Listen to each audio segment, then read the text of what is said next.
Magandang umaga mga katuka. At ngayong umaga ay meron akong i-share po sa inyong mga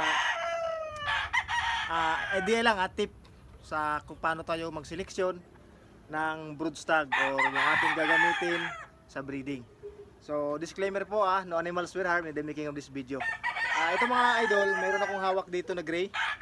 Ito yung Doit Lapiduline at saka cross sa Boston Roundhead. Ito ay kay Boss Longlong.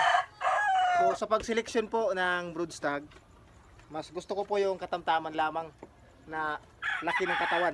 At saka dito ko nagmamatter po sa kanyang height. So high station po mas maganda para sa akin. Kasi kapag high station, mas maraming ilalabas po na matatangkad na mga anak.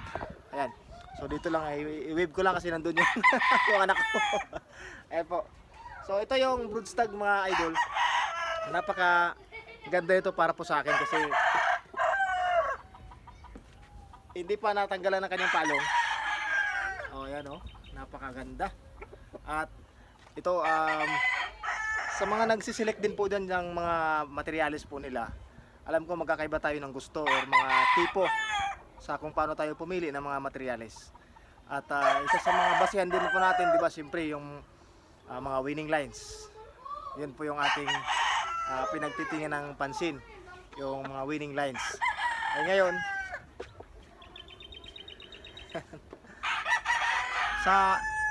doon naman sa mga nagsasabi na kung pipili daw po tayo ng mga materials na mabababa or medium to low station, eh depende po yan sa mga gusto ng ating mga kapwa nagmamanok. Kasi meron pong mga nagmamanok na mas gusto nila yung medium station lang kasi yun yung mga kuha nila, yun yung mga type nila.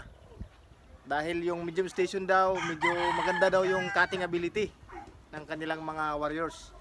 So ayos naman po pag ganun mga katuka, ay magkakaiba talaga tayo ng gusto or mas matitipuhan pagdating sa pagpili ng materialis. Itong mga katulad dito, hindi pa nagtanggalan ng palong, may nagsasabi na maganda raw kapag hindi pa naalisan ng palong kasi mas marami daw ilalabas ng mga lalaking sisiw. Ano sa tingin niyo mga idol? Pa-comment po kung totoo yun at accurate ba yun. Kasi sa akin, sa experience ko, hindi makakapareha eh. Minsan, kahit yung materialis mo, yung broodstag mo or broodcock mo, ganador mo, ay may palong man or wala, nakadepende yan kung gaano karami yung ilalabas na lalaking sisiw. Base yan sa experience ko. Sa inyo mga katuka, kamusta yung mga experience nyo dyan? Mas marami nga ba yung ilalabas na mga lalaking sisiw kapag may palong pa? Or majority sa ilalabas ay babae? So pa-comment po, pa-comment. At yun mga katuka, ito yung ating, yun po yung aking kwan, yun yung aking paraan ng pagpili ng broodstag. So mahilig kasi ako sa matatangkad na mga materials. Ako po hindi ako gumagamit ng medium station na kuan broodstag sa totoo po, kasi mahilig lang sa matatangkad. Alam niyo po yung kuan ko ay pambenta. Mas madali kasing kuan alam niyo na, madali ma-sold out kapag matatangkad yung mga manok. Ay hindi ko naman sinasabi na yung mga medium or low ay matumal, pero mas madaling napapansin ba yung mga matatangkad kaysa doon sa mga medium or low lang. Pambinta kasi yung ating priority dito mga idol. Hindi ako madalas nagsasali, alam nyo na, mas kailangan ko talaga ng financial. Wala naman tayong hindi na tayo mayaman. So yan mga katuka, nga pala nagmawir ako kahapon. Ito maliwalas na ulit. At ito mga idol, pagdating po sa 3x3, ayan, ito ay 3x3 ng aking busing. Medyo manipis po ito, coated po siya ng pintura. Pero sa akin po, ang mga ganitong uri ng 3x3 maninipis, magagaan, para sa akin delikado po kasi. Alam niyo po kung bakit? Kapag sakaling wala tayo sa bahay at sila lang nandito sa kuan, sa manukan, itong mga ganitong uri ng 3x3 magagaan, madali lang nilang tawag yan, mabitbit. Kapag sila ay naghahabulan or mayroong nakaalpas na inahing manok kinahabol nila, mabibitbit nila itong 3x3 na to kasi magaan. Yan po yung disadvantage sa 3x3 na to. Tapos medyo malaki yung butas.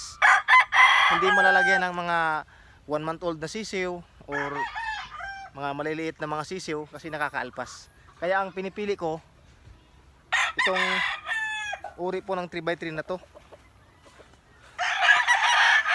Ito yung pinili ko. Mas makapal siya kaysa doon sa kulay berde. Ayon nga lang, medyo may kamahalan ito kaysa doon sa berde. Pero para sa akin, kahit dumiperensya lang ng 200 pesos to 50 pesos. Kasi ito 750 to eh. Ayun, 500 mahigit.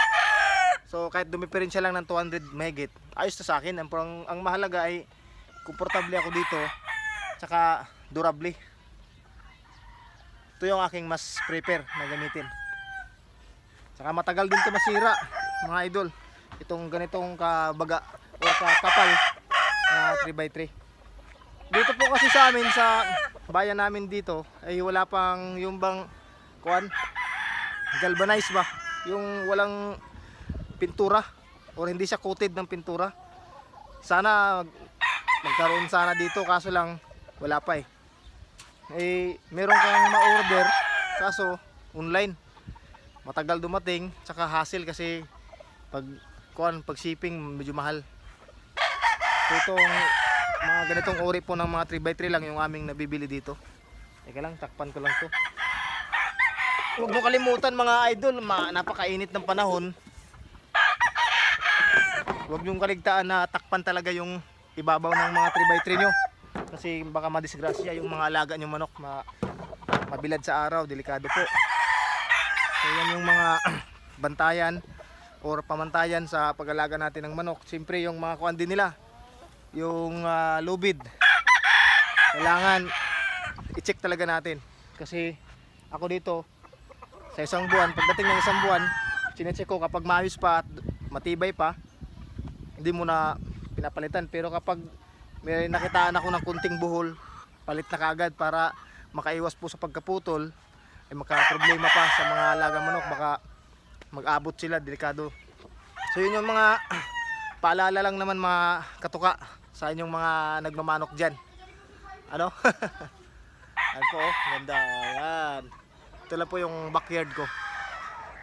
Ayan po, sa distansya po nila, kung napapansin nyo po, magkadikit lang po yung distansya ng mga manok. So delikado ito para sa mga mabasir natin. Sabihin nila, katuka, gigiri yung manok mo kasi sanay sa malapit. Ay, pasensya na kayo. Wala akong malawak na espasyo. Ganito lang, pinagkakasya ko lang. Oh. Yung dito naman, yung mga sisiw, mga babae. So, yan talaga backyard breeder mga katuka.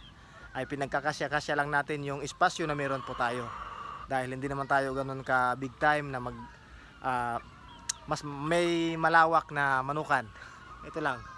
Mahalaga ma-sustain yung ating passion.